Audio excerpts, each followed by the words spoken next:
안녕하세요. 오늘은 샵인샵에 대해서 이야기해 보려고 해요. 뷰티 쪽은 샵인샵이 되게 많죠. 샵인샵을 왜 하느냐? 첫 번째, 당장 매장을 얻을 돈이 없었을 경우.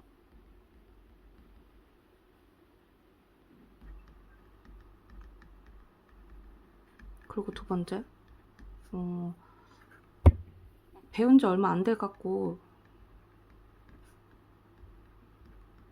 안 됐을 때 경험 쌓기 위해서. 네.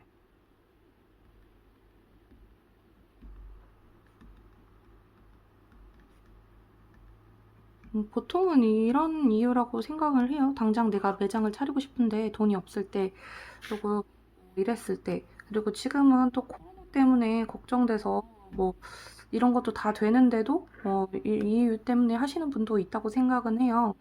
그래서 이제 제가 제 경험을 바탕으로 어떻게 샵인샵을 얻었을 때 좋았고 어떻게 얻었을 때 별로였는지 한번 이야기해 보려고 합니다.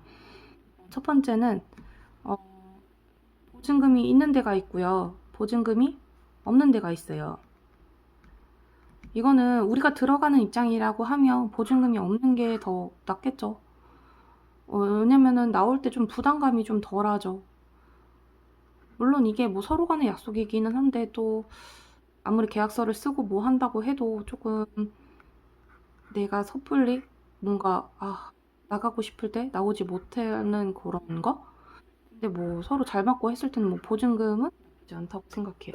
그리고 반대로 샵인샵을 주는 입장이라면 보증금을 받으시는 게 조금 더 안전방이긴 하시겠죠. 그리고 두 번째, 이 부분은 아무리 매장이 작든 크든 저는 좀 중요하다고 생각을 하는데 이걸 되게 뭐 이런 것까지 저거 하시는 분도 있어요. 근데 분명히 있습니다. 사람은 다르니까. 근데 저는 되게 중요하다고 생각해요. 청소 구역은 분명히 나누셔야 된다고 생각하거든요. 왜냐면 이게 나중에 되게 사소한 건데 이 사소한 걸로 분명히 싸움이 됩니다. 어떤 분은 되게 깔끔하고 어떤 분은 되게 더러워요. 그러면 이거 분명히 문제되겠죠. 그리고 서로의 그 깔끔함의 기준은 매우 주관적인 거기 때문에 싸움이 생길 수도 있어요. 이 되게 별거 아닌데 이거 되게 중요해요. 그리고 출퇴근 터치는 당연히 없어야 되고요. 왜냐면 이거는 내가 이 사람한테 월세를 주고 들어가는 건데 왜 날 터치합니까? 이건 되게 불편한 생각을 해요. 어. 근데 대신에 뭐 쉬는 날은 딱 일정하게 정해놓으면 좋겠죠? 근데 굳이 뭐 샵인샵은 또 이런 것도 있잖아요. 내 매장은 내가 얽매여 있어야 되는데 샵인샵은 좀 그게 덜 하잖아요. 원 주인이 있으시니까 나는 예약이 있을 때만 나가도 상관없다고 생각합니다. 음. 근데 그걸 또 싫어하는 분이 간혹 있더라고요. 그리고 또 반대로 내가 일을 너무 많이 했을 때 싫어하는 분도 있어요. 그래서 그 영업시간의 기준을 좀 똑바로 해놓는 게 참 좋을 것 같고요.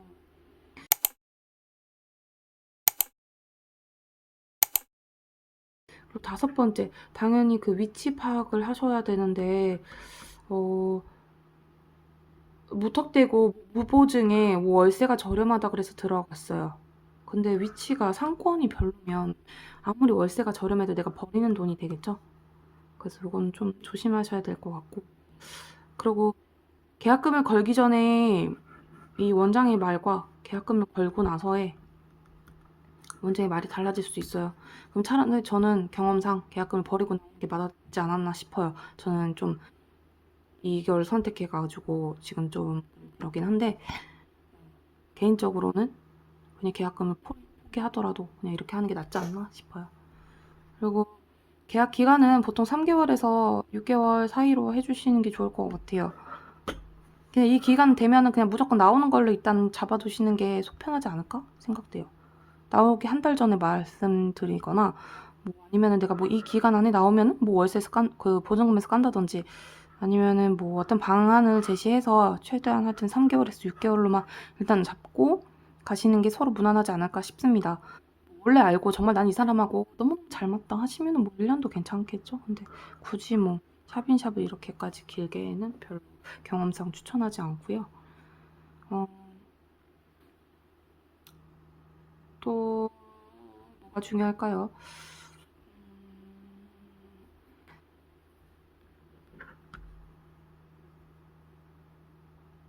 그리고 기존에 손님을 얼마나 보유하고 계신지, 저는 이거 되게 중요하다고 생각하는데 이런 건 너의 능력이지 하시는 원장님들도 되게 많더라고요.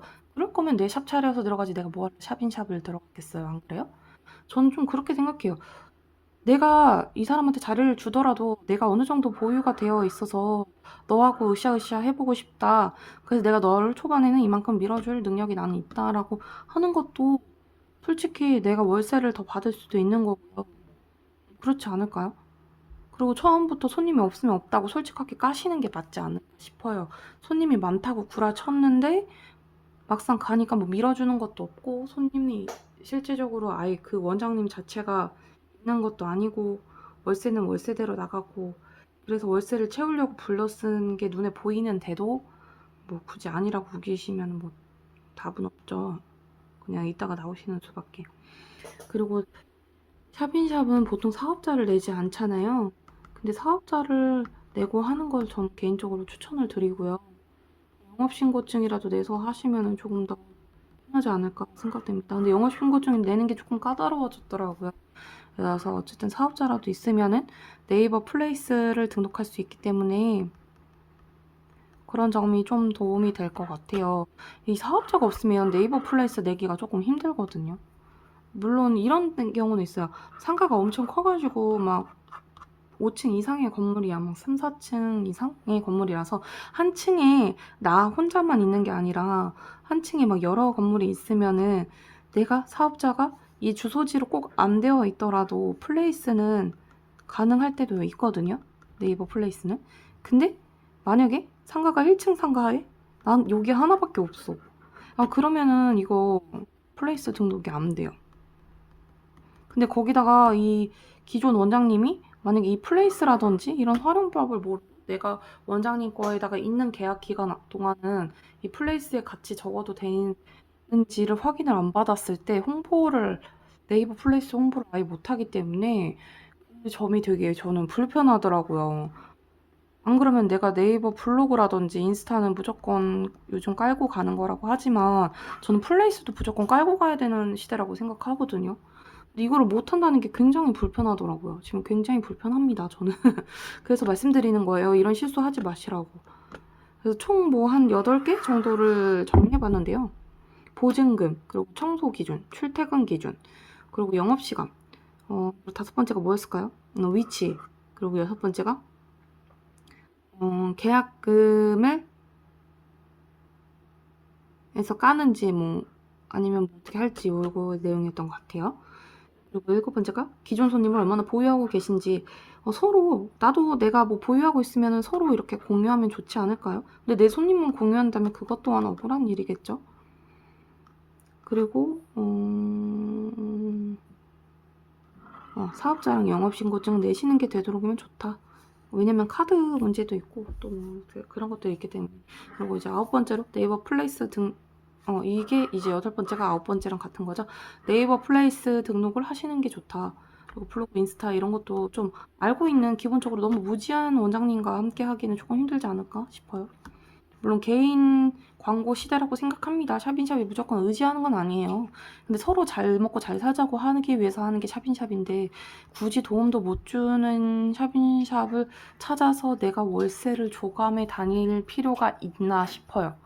굳이, 그죠?